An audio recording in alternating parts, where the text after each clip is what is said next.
Thank you for downloading this Council on Foreign Relations video. CFR is an independent national membership organization and nonpartisan research center. For more information, please visit us online at cfr.org. Morning. I'm Floyd Norris from the New York Times. With me are Austan Goolsbee and Douglas Holtz-Eakin. Both of them are eminent economists. I would tell you something more about them, but that's not why they're here. Mark to market again. I have a few housekeeping announcements which you've heard before if you've been here. Welcome to today's Council on Foreign Relations meeting. The meeting is part of the McKinsey Executive Roundtable Series in International Economics. Council on Foreign Relations members around the nation and the world are participating in this meeting via teleconference. Please completely turn off, not just put on vibrate, your cell phones, Blackberries, wireless devices, etc., to avoid interference with the sound system. I want to remind everyone here that this meeting is on the record. And these gentlemen, I should tell you, told me that they did something similar last night at Columbia and have been doing it for a while. So they're apparently very good at it, or at least experienced. Mr. Holtz-Eakin, let me start with you. Why did McCain suggest that the government buy mortgages at face value? So can I first say I'm delighted to be back at the Council on Foreign Relations. I mean, I did actually once have the privilege of working here, and there's nothing like a presidential campaign to make that look like a good job.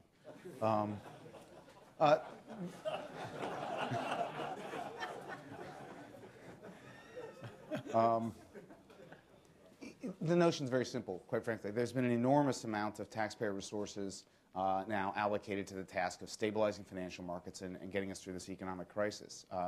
The crisis began in housing markets. We don't believe that we will stabilize the economy effectively without addressing the housing market.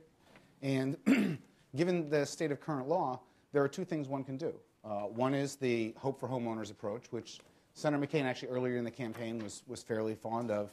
But it's a voluntary approach where lenders have to take write-downs, and it runs into complications with second liens, and estimates are we'll get maybe 500,000 homeowners that way. There are 10 million mortgages that are underwater right now. There are 3 million people who are in arrears of one type or another. And if we're going to be effective, we'll have to honor the prepayment clauses in those mortgages. And so to be broadly effective, the idea is go in, from the point of view of the homeowner, it looks like a standard refinance. You call up your bank or your broker and you say, I'd like to refinance my home. They know about the existence of the program. You go in, you retire the existing mortgage. That does a couple of things for the banking system. Puts cash on the balance sheet of banks. We need to recapitalize the banking system. We know that. It absolutely eliminates any uncertainty about the value of that mortgage. You paid it off, and the valuation of any mortgage-backed security in which is involved. And from the homeowner's point of view, you then refinance them into a mortgage they can handle. Assuming they pass the credit checks that go with underwriting. They didn't lie about their original loan, things like that. They will then be able to continue to pay their gasoline, their grocery bills, things like that. That'll provide some stability to the household sector for the macroeconomy. We'll stop seeing the foreclosure cycle and the diminution of housing values. That'll help homeowners everywhere. And we'll simultaneously address part of the financial crisis and the real economy. And Senator McCain's been very clear, this is an expensive proposition, but the alternative is either to let this volunteer program go through, it's not been very effective, or, drag millions of Americans through, default, foreclosure, and perhaps even bankruptcy. That doesn't seem like a good way to go. Excuse me?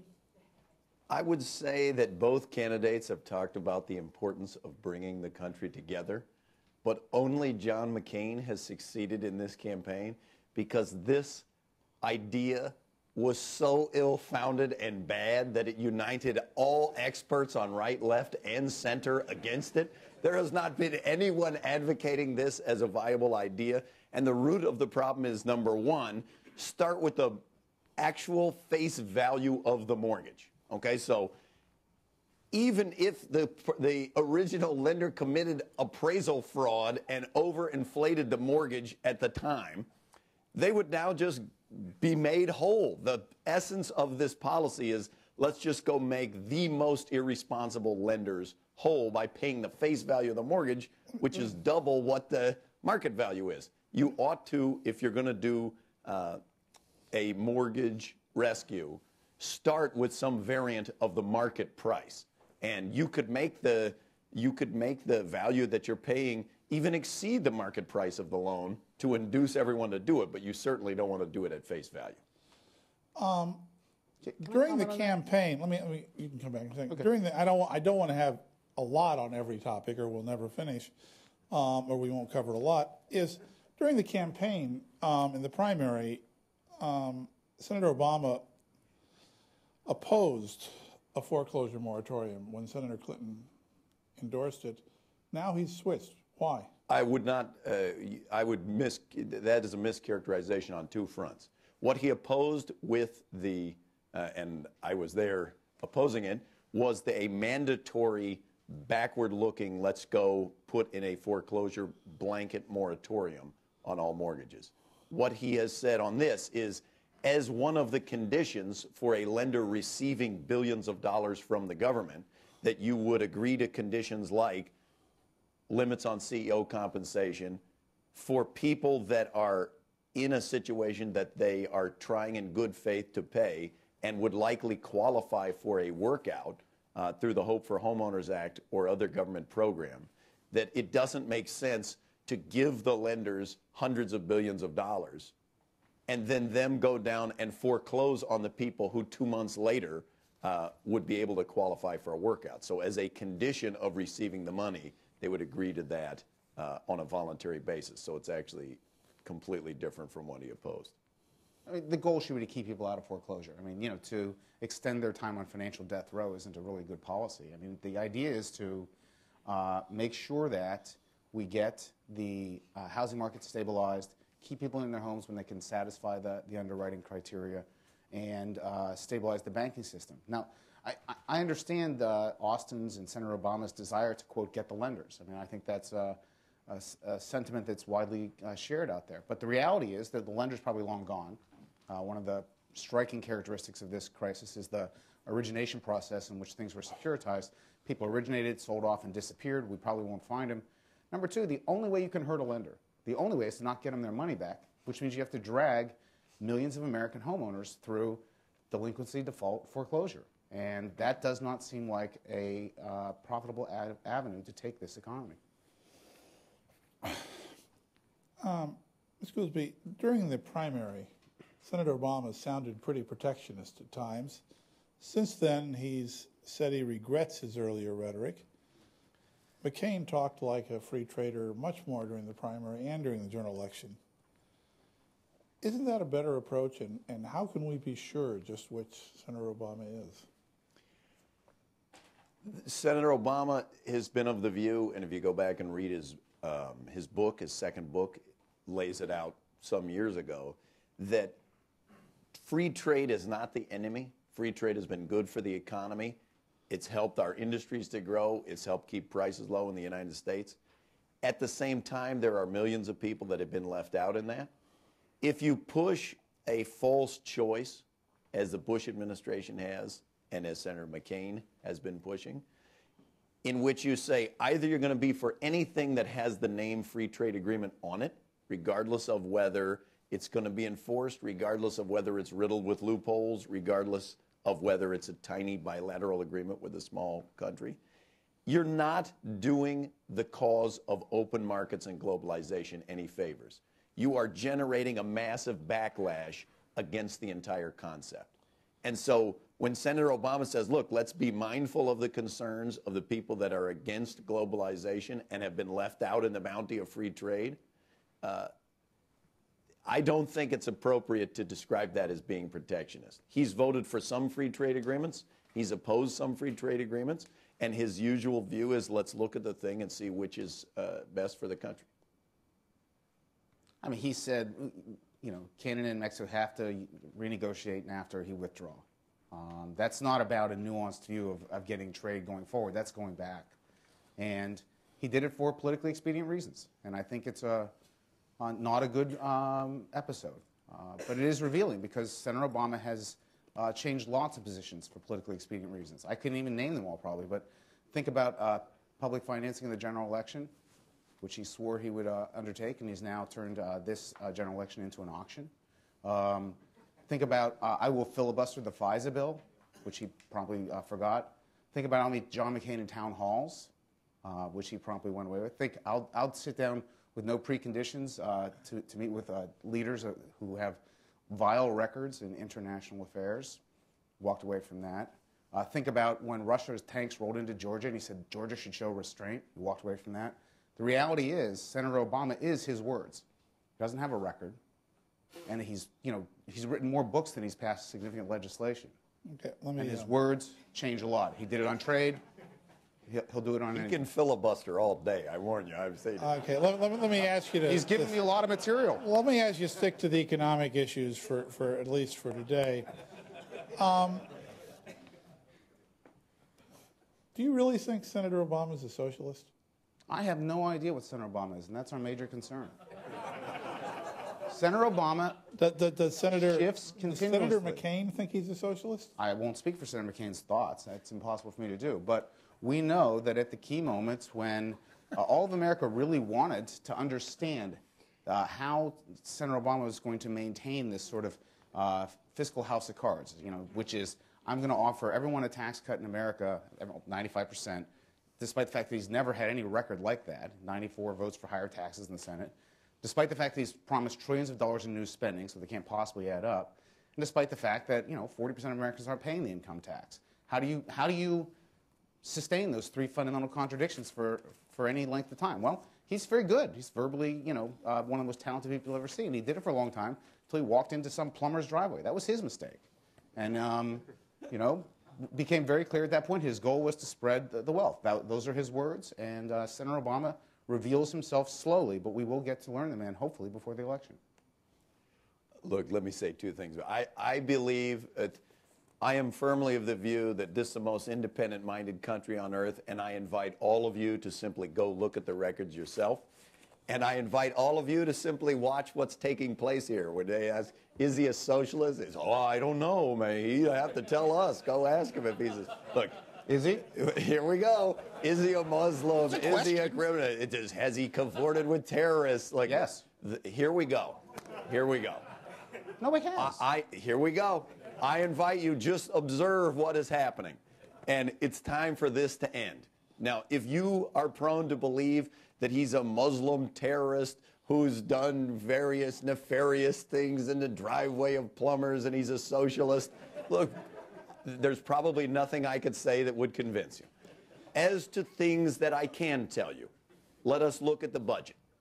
Now, the unbelievable hypocrisy of now hearing the McCain campaign saying he wants to give a tax cut to 40% of people who don't pay taxes. Let's examine that. Number one, every person that receives a tax cut under Barack Obama's plan is working. This is simply neglecting, and it's shocking for the former head of the Congressional Budget Office to engage in the deception. 1/3 of federal tax revenue is the payroll tax. All of the people that are receiving this credit are paying payroll tax under Obama's program. So it's completely not true that they aren't paying taxes. They aren't paying income taxes, but they are paying payroll taxes. They aren't paying the estate tax either, but that doesn't mean that they don't pay taxes. And to say that it's welfare, as John McCain has said, when John McCain's own health care credit of $5,000 is completely refundable and going to every single one of the people that they're saying is on welfare is almost unbelievable. It makes my head want to explode. And yet they're going out each day and saying it. So I again invite each of you, go to the Tax Policy Center, go to the Center for Responsible Federal Budgeting, go to truly nonpartisan organizations, not the National Taxpayers Union, which Doug is going to quote for you. Go to them and look at the budgets. Just look at the budgets where they're laid out. And Barack Obama's long-term budget, we're not talking about the next 2 years when we are in economic crisis.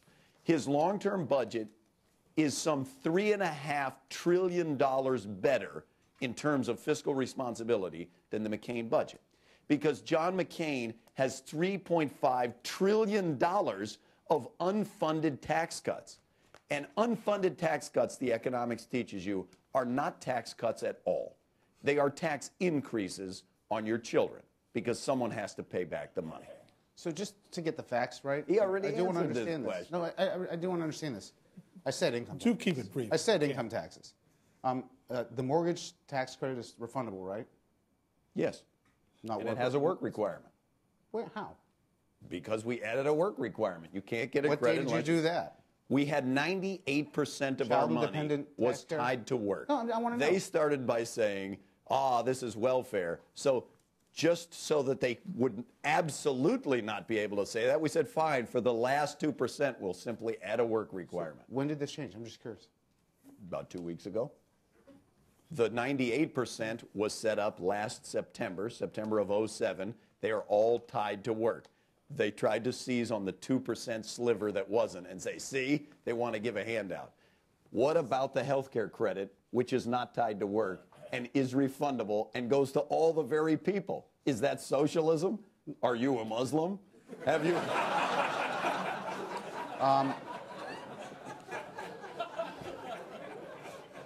Everyone knows how the child credit works because Jason Furman, your economic advisor, advocated it for months in written articles all across the country. So it's real simple. We have a subsidy for health insurance in the United States. It's an exclusion from tax. That subsidy is tilted toward one kind of insurance, employer-sponsored, and is far more generous to high-income individuals than low-income individuals. We're not going to raise taxes to spread refundable credits. We're going to take the existing subsidy, reform it, so that it is more fair. It will be available to everybody who has insurance, regardless of source. And it'll be the same amount, regardless of whether you're rich or poor, $5,000 for a family, $2,500 for an individual. Holtz-Eakin, early in this campaign, when my colleague David Leonhardt was pushing to understand exactly how you proposed to balance the budget, you said that in time the details would become clear and, quote, it's just June. Well, it's late October now. Are the details clear? I'd say the answer to that is no, because we've seen events in the past month that have blown the budget wide open. I mean, the current 2007, 2008 trajectory is very bad, going from a modest deficit to a very large one, and we've got the bailout on the horizon. So the reality is John McCain has a commitment to balancing the budget. We had hoped to balance it by the end of the first term. It's gotten an awful lot harder. We believe that fundamentally what must happen in the United States is reverse the legacy of the past 8 years where we spent money hand over fist. Had we simply stuck to things like the 1997 balanced budget agreement between then President Clinton and the Republican Congress, we'd be spending nearly $200 billion less in discretionary spending this year. He wants to go back to that kind of an environment where money is considered to be a valuable thing. It's used in a responsible way. And budgetary decisions are each year important and quite difficult, to be honest. If those who went through that era remember it being very hard. And that would be a good thing for the U.S. to return to, and that's what we'd like to see. It's true. There's no question that the developments of the last 3 weeks and the last year have made the budget situation quite terrible. And it is also true that the McCain budget would make it substantially worse. If you look at the tax plans at the Tax Policy Center, they make clear that the Obama tax plan is paid for, would reduce the deficit from where it is under current policy, and the McCain tax plan is completely not paid for, would add some $350 billion a year to the deficit. Quite separate from whatever the deficit is that we get in the current economy. The McCain plan is making it worse, and the Obama plan is making it better. I've been a little frustrated that the McCain campaign has said they would balance the budget at the end of 4 years. They outlined a program which would run a deficit previous to the bailout in the $1 trillion a year range. And I just kept saying, which $1 trillion would you cut out of the budget? They have specified earmarks and a one-year freeze on discretionary spending. The two combined add up to $30 billion a year, and that freeze is just for 1 year. So we've got $30 billion, and the question is now, which $970 billion are you going to cut from the deficit? Now, at one point, when their health plan looked like it would add more than $1 trillion to the deficit, they came forward and seemed to suggest that they were going to cut $1 trillion out of Medicare. They have since backed away from that and said it would be cost saving. In our program, we have a very aggressive level of cost saving, $55 billion a year, and they have been attacking us for the last year, saying that's totally unrealistic. There's no way you can save that much money. So we are back to the same old playbook of calling for trillions of dollars of high-income tax cuts that are unfunded, calling for balancing the budget by giving spending restraint that isn't specified in any way to be done sometime in the future. And I will simply remind everyone the historical record on that as a program is not super great. Can I talk about the Tax Policy Center, which Austan evidently loves to quote? You know, mixing and matching of baselines is one of the things that the Obama campaign likes to do. If you put them on an apples-to-apples comparison, the Obama campaign has scored as raising $600 billion in taxes. The McCain campaign cutting $600 billion in taxes. That's true. And that's a straight tax calculation. That's what the Tax Policy Center does. Doesn't do any analysis of the spending side. Doesn't do any analysis of the growth implications, although they have acknowledged the McCain plan is better for economic growth. And so it is simply not capable, as a matter of arithmetic, of saying anything about future deficits. If you can't project the path of the economy and you don't touch the spending side, it's not in any reasonable way capable of talking about the deficit. So to quote those numbers is to miss the point entirely. Much of the debate we've heard on health care has been on the way to fund it. Let me turn and turn to the spending. Are there any areas in Medicare in particular where you think they should spend less, perhaps by cutting some expensive and not very useful procedures sometimes? Are there any specifics on where they should cut spending? Either one. Go ahead. So we believe deeply that this is one of the most important policy areas.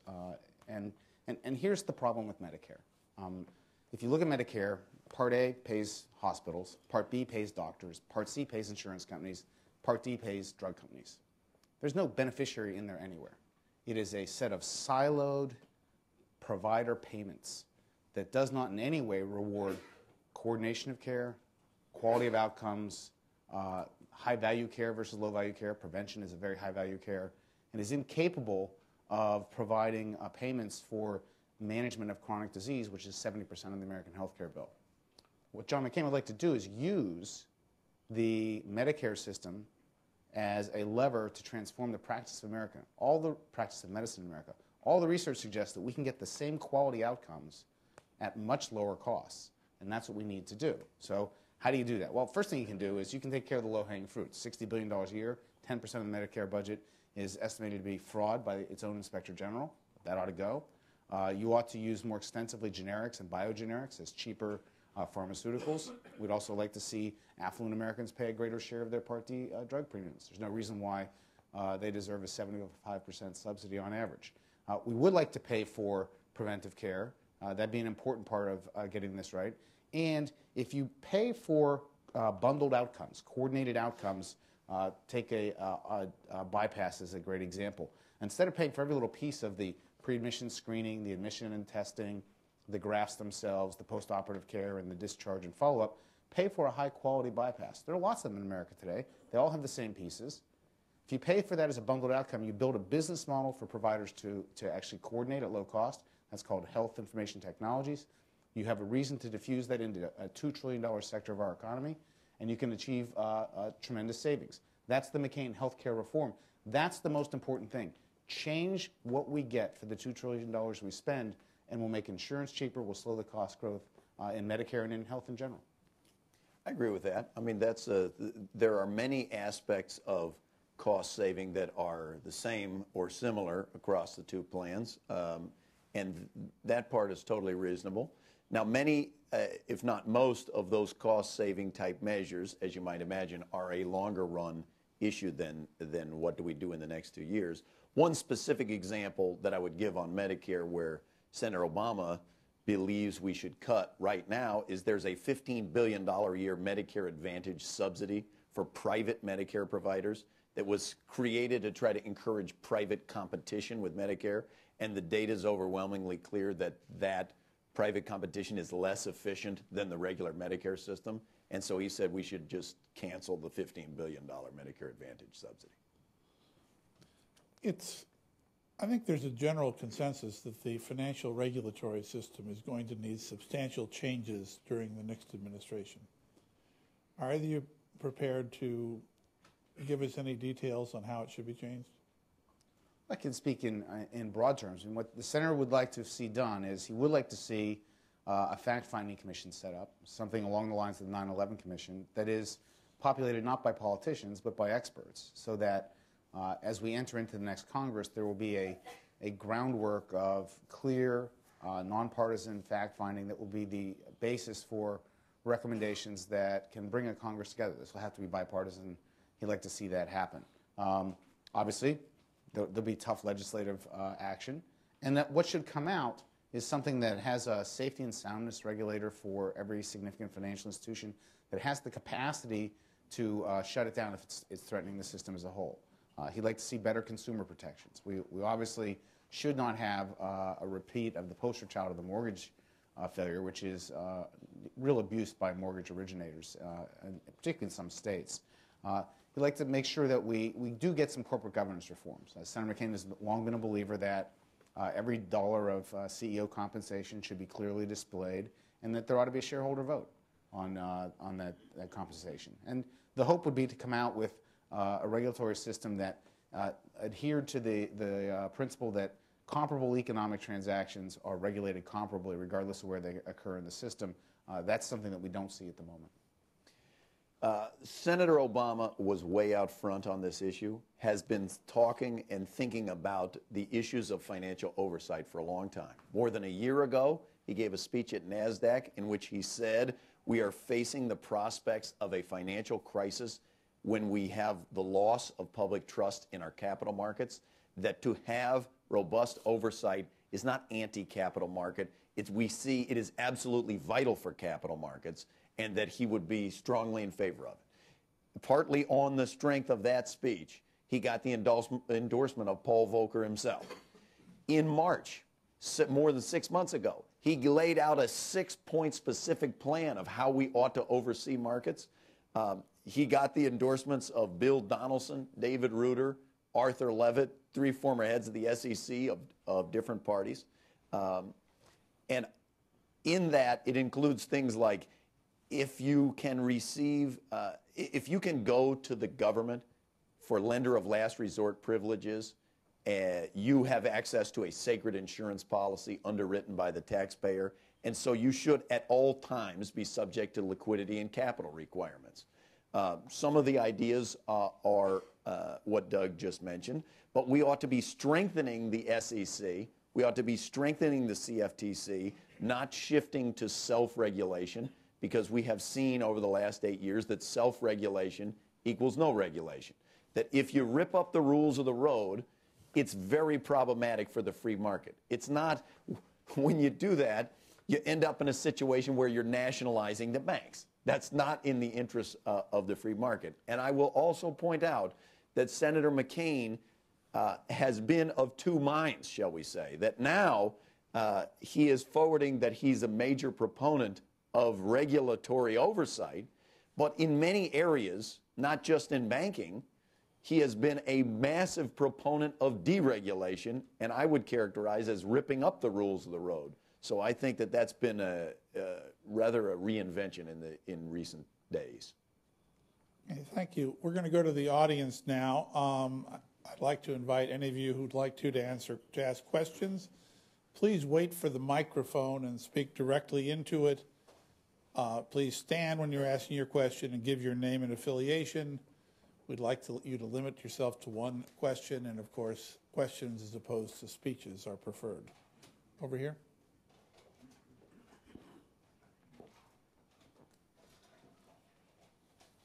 I'm Daniel Sternoff with Medley Global Advisors. Thanks to both of you. I'm sure you're waiting for 2 weeks and a day when we can move from the silly season of campaigns to actually getting into policy. And my question has to do with, once we get past the campaign, into the realities that we're facing. And we all know the plans on the table and the fiscal realities are very different than any of the discussion of plans that really is taking place at this level and by the candidates, and the hands that everyone will have to play are severely restricted. My question is looking at priorities going into 2009. Given that any president will really be able to pick up one or two major issues that you can make a major legislative push with your mandates, how do you set the priorities given the realities we have? New stimulus plan, is it health, is it the tax piece? Which is the most pressing, the most politically doable, and how would you set those priorities? Thanks. Can we go to the next question? The reality is now that the economy will be front and center, and that will be, the financial stabilization, near-term economic stimulus as needed, and I think that'll be the top priority. The events have driven that. In terms of the things not driven by events, Senator McCain's really pushed hard for the notion that we ought to transform our energy sector. Included in that is his longtime advocacy for a cap-and-trade approach to addressing global warming. The international timetables are such that if the United States is going to show significant progress of the type that would bring China, India, South Africa, Mexico, and the like into genuine participation in a global agreement, and if it's not global, it's not going to work, that would have to include action early in the next Congress. And so those are two major initiatives. The capacity of Congress to take on some of the others is obviously constrained by time. So, it looks difficult, quite frankly, given the large number of pressing issues on the agenda. My own view is that in thinking about how to move forward with the rest of things, one ought to go toward the places where there are clear bipartisan kinds of agreements. So in health, there's an obvious sharp debate about access issues and the best way to approach health insurance.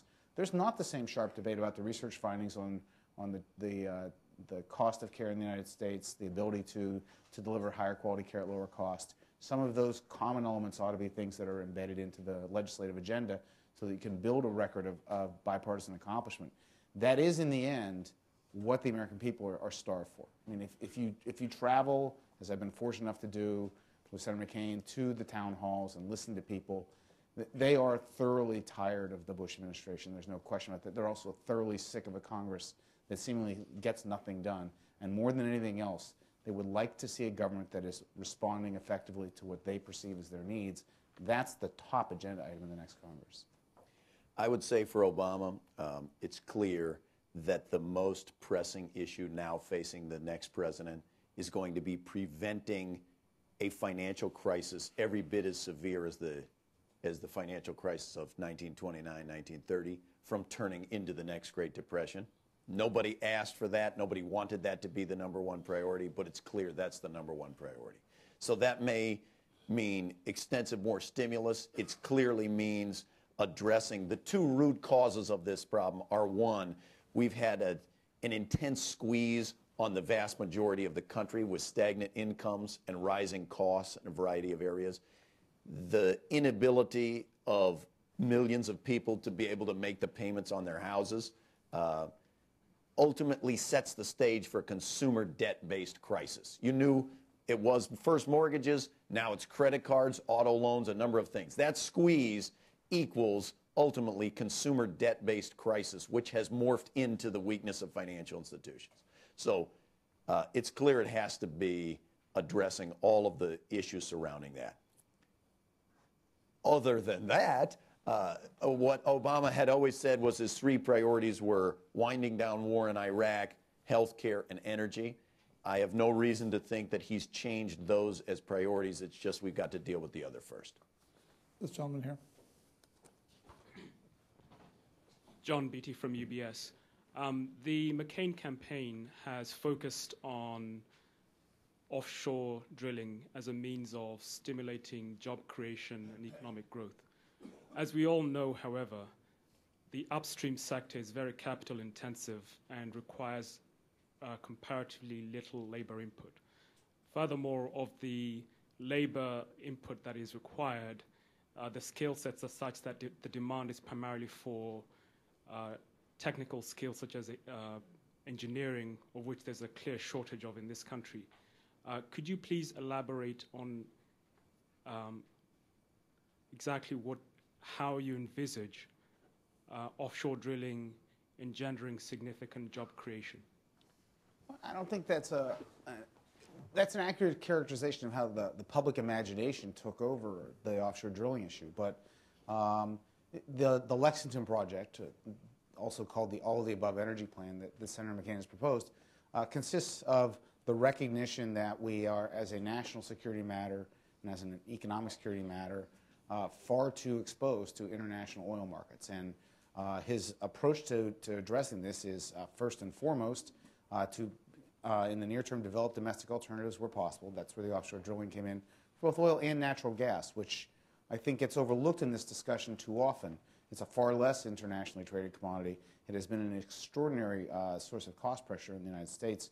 Fertilizer prices are up almost 80%, largely because of natural gas prices. So some domestic alternatives then change dramatically the way we drive. An aggressive attempt to move to flex fuel vehicles, plug-in hybrids and electric cars, a variety of policy initiatives there, an advocacy for a smarter grid, and in his case, greater use of nuclear power so that we can, in effect, drive off the zero emissions technology that exists, which is nuclear power. So, the offshore drilling got all the attention, but the construction of nuclear power plants, the transformation of the auto sector in the United States are all important parts of reducing our exposure to reliance on international oil. And then finally, he's concerned about the environmental consequences, and so he would like to see, a permanent, rational production tax credit for renewables, wind, solar, and the like. He certainly wants to impose the cap and trade in the context of international negotiations, so that we end up with an energy portfolio that is very, very different. And the final piece of that, and the one that is the most important, and where it's going to require a very aggressive research and development effort, is on clean coal and carbon capture and sequestration. Because China, quite frankly, is not going to walk away from its coal. And so if we do not find a way to use coal effectively in a cleaner way, we will not get an international agreement, and we will not address global warming. So those are the agenda items. The offshore drilling got all the attention. The American public grasped onto that when gasoline was $4 a gallon. That's life, but the agenda itself is much broader. I would say, look, nobody. I enjoy landing blows on the McCain campaign as much as anyone. But in fairness, I never heard them say that we ought to do offshore oil drilling to generate jobs. As you say, a lot of these oil rigs, nobody works on them. They operate on their own. So it'd be a strange job creation program to have an offshore rig that is not associated with any jobs. On the broader issue of energy, there are at least two major issues that I'd like to raise, differences between the two candidates. While John McCain is talking about an all-of-the-above energy policy, it's all of the above with none of the funding, and that's a not all-of-the-above policy. That is a policy which is a continuation with the major focus on nuclear and oil, because they're heavily, heavily subsidized now. Obama's effort is, let's have a cap and trade. And it is to McCain's credit that in his party he was alone out there advocating a cap and trade. They are both for a cap and trade. But Obama has been quite clear from the beginning that we must auction the permits of a cap and trade. And we should use the money, part for direct funding of a Manhattan Project for research, development, and deployment of a variety of alternative energies to actually make this desire manifest. And two, let's take all the rest of the money and let's give it out in rebates so that we are not, as we would be in the policy that McCain is advocating, of putting a cap and not auctioning the permits, of giving the permits away. That is a policy that asks ordinary Americans to bear the brunt of paying for our adjustment on environmental grounds. They would face higher electricity prices. They would face higher gas prices, and they would not be able to receive any rebate from the government to make them whole as they would under the Obama plan. That is extremely important, and it's a fundamental difference. I have a question here from the national audience from Edward Schumacher Matos of the Kennedy School of Government at Harvard. How will your proposed measures here affect the economic situation in Europe, especially given the real estate bubbles in Britain and Spain? And what different kinds of collaboration might there be with European authorities from what is happening now? I'd say the most important answer to that question is the financial crisis started here, but it's clear it's now emanating throughout the entire it's a global financial industry, and it's clearly affecting Europe. So every step that we take to address the deteriorating economy and the financial crisis has direct impact on Europe. In terms of coordinating policy, we have just gone through a period in which we have seen the worst possible outcomes of not coordinating the policies, where you got individual countries saying, well, we'll guarantee all deposits, and then that's sucking funds out of their neighbors because they want to get the guarantee. You've had the nation of Iceland having a banking collapse when they won't be protected. So it's screaming out for everybody to get together and try to work out joint solutions for how they're going to address the banking crisis. You've seen Gordon Brown and Sarkozy saying they want a world summit, and Bush looking like he agrees to that, though I'm not sure how the logistics of that are going to work, but it's clear we've got to address that first and foremost. I think the most important thing is to remember that real economic growth matters, and only with substantial real economic growth will we ever move past the burdens that are going to come out of the deleveraging that's now a worldwide phenomenon. So you have to build wealth, and you have to have real economies grow. The U.S. remains the preeminent economy on this globe, and to take care of business and get the economy growing faster will be the most important thing, not just for Europe, but for the international economy. We have benefited greatly from a global episode of economic growth. It's been a phenomenal period, and in the past year, we have even benefited as the U.S. has slowed from our export sector, which has been the greatest source of stimulus. It looks at this point that we're turning the corner, and it will be incumbent upon the United States to take care of its business to get itself growing as a benefit to the global economy. And then I think the outlook for the international coordination, I think, is unclear. It's not obvious what the objectives of this summit are. We're as interested as anyone, and there have been a variety of papers circulated with different ideas. One of the difficulties that it looks like will have to be addressed in that setting is the very different characteristics of the financial sectors in different countries. The U.S. uses far more extensively non-bank entities like General Motors Assistance Corporation, GE Capital, than do other countries, and a one-size-fits-all approach to this probably won't be very successful. Down here, Mr. Frankel. No, right here, in the front. Thank you, Jacob Frankel. You've just alluded to this subject, so I really wanted to move on with this summit. Since the end of the 60s, there have been always calls coming primarily from Europe, primarily from the French, to have a new Bretton Woods, to have a new architecture, etc. And the US has resisted it. It resisted it for a variety of many reasons. Many of them are good. And the key issue was, we don't want, so the argument was, to move it to the political arena. This is an area where at least the professional groundwork should be put in place. And indeed, if you look at the first Bretton Woods, when the various decisions were made, they were primarily to ensure free trade. Free trade so that growth in the world will be done. Just before the Asian crisis, the IMF was ready, with the support of everyone, to expand it into free trade in capital and to define convertibility in the broader context. And then there was a setback and back to the drawing board. So the key question is, first on the logistics, which you raised, if there is going to be a summit organized in the United States, called by the French, who is in the driver's seat? What is the agenda? It is going to be launched during the current administration. It's going to be implemented, if at all, during the next administration. I think that it would be very wise to move it off to have, of course, maybe a photo op, but to move to decide first that it is really a serious matter, and therefore a lot of professional groundwork before the politicians move on. Otherwise, you are going to have a lot of ladders that you will need to find ways to climb off the tree.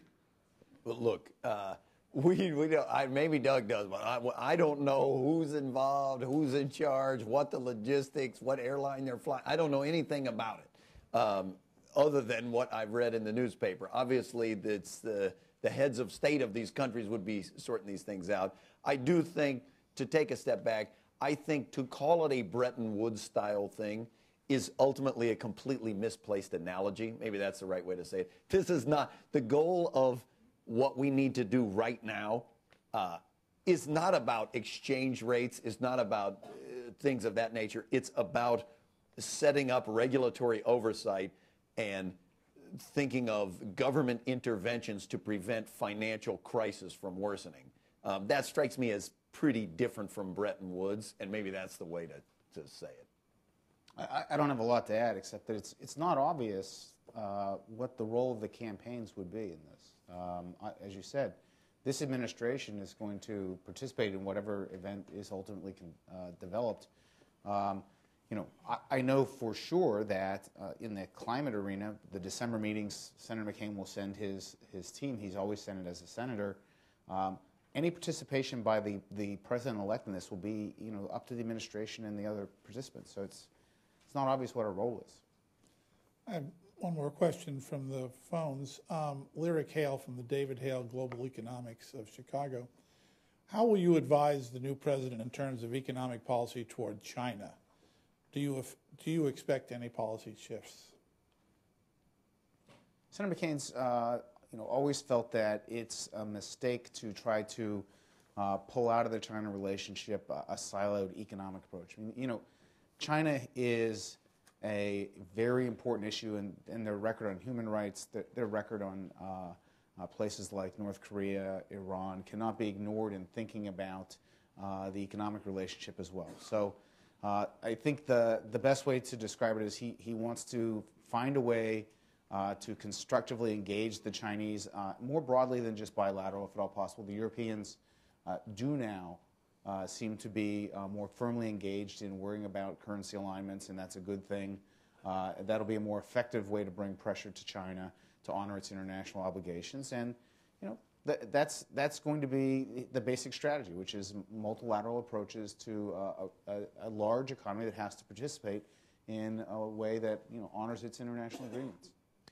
I would say if you look, in an economy like China where they're still operating with an investment to GDP ratio of 40–50%, it's clear that a transition must take place sometime along the way in which China's economy is operating more like a big, rich country than a small, emerging market. There have been, the transition is a bit awkward, it's a bit painful. It's also clear that it's an extremely important relationship. Perhaps for the 21st century, there is no more important relationship than the U.S. relationship with China. Senator Obama has been of the view that the Bush administration approach of let's not, for example, enforce violations of our agreements, that if China's violating our intellectual property, let's not even use the WTO mechanisms to enforce those agreements in the interest of being friendly, is ultimately not paying off, both because it's engendering a massive political backlash in the United States in a lot of areas, as well as it's sending the completely wrong signal that you can sign agreements that say one thing with no intention of abiding by them, and there isn't really any consequence from that. Both of those strike me as fairly problematic. Okay. This gentleman here on the aisle.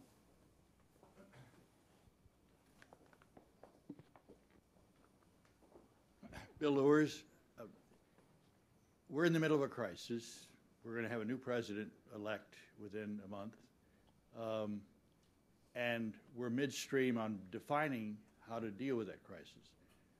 what would be the plans of the Obama administration in terms of maintaining continuity with the Paulson strategy and the people who are carrying it out? And how would you include the administration in the new Obama administration, if it should happen, in that process and keep it going forward? I assume that's a similar question for both candidates. They have been fairly careful in the Obama camp. All issues of transition, which both candidates are thinking about, in Obama's case, has been completely separate from the campaign. Everybody in the campaign is tasked with thinking about how to get him elected. So I have not been privy to any discussions about if he were to win, how would they do that. Partly the answer to that question, and I don't mean to be flip, is it depends what Paulson does. They have gone through 3 different iterations of what the rescue is going to be. Pretty fundamental changes in what they were envisioning the rescue was going to be. And even with what they've settled on now of the direct capital infusions, which I do understand and am more, we have been more in favor of that as an approach than to just go out and pay market value to buy up toxic waste, the toxic waste part of the mortgage-backed securities. It's still not clear how they're going to do it. So the amount of continuity is obviously going to depend on whether Senator Obama thinks what they're doing is a good idea or is fundamentally not a good idea.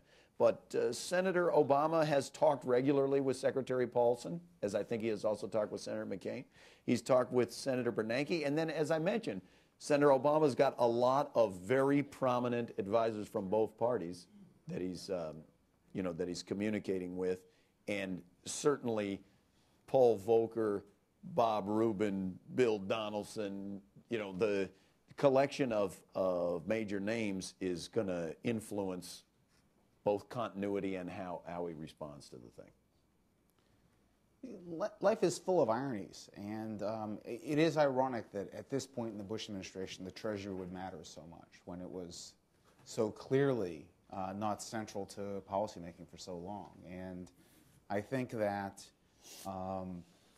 one of the things that we will see is a transition, regardless of who is elected, that is much more accelerated compared to the past. There's now a formal process that permits pre-clearing of some personnel that was largely intended as a security issue, a homeland security process, but in these times it could be applied to the economic advisors, get them in more quickly to permit that transition. And I think what you will have to see is less of an emphasis on the political and more of an emphasis on the substantive retention and hiring of career staff to manage these programs effectively from within an administration, not outsource them, and that's got to be the top priority. We have time for one brief question. If you don't have a brief question, put your hand down. Thank you. I'm Tony Miller from Ramius Capital. I'm based in Asia, and so my perspective is going to be from Asia. Given the Herculean task of a Federal Reserve governor to get it right always, all the time, no matter how brilliant they are, perhaps it can't be done. You're both economists. Would you comment? Is there any conceivable circumstance that would cause you to consider a gold standard? Look, let's remember the lesson of the Great Depression, in which countries on the gold standard suffered terribly during the Depression because the gold standard, and we can go through, and Jagdish is here and can lay out the mechanism, but it creates an automatic mechanism by which a problem in one country directly affects the next country. So I would have just started with no, but I add an exclamation point, given that we are in this massive financial crisis. If we had been on the gold standard when this thing began, holy cow, the people would be running for the exits. No.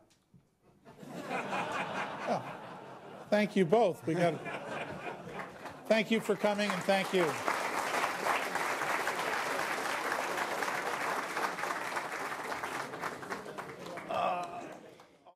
Thank you for watching this Council on Foreign Relations video. For additional audio, video, and transcripts of CFR meetings, as well as expert analysis of international news, please visit us online at cfr.org.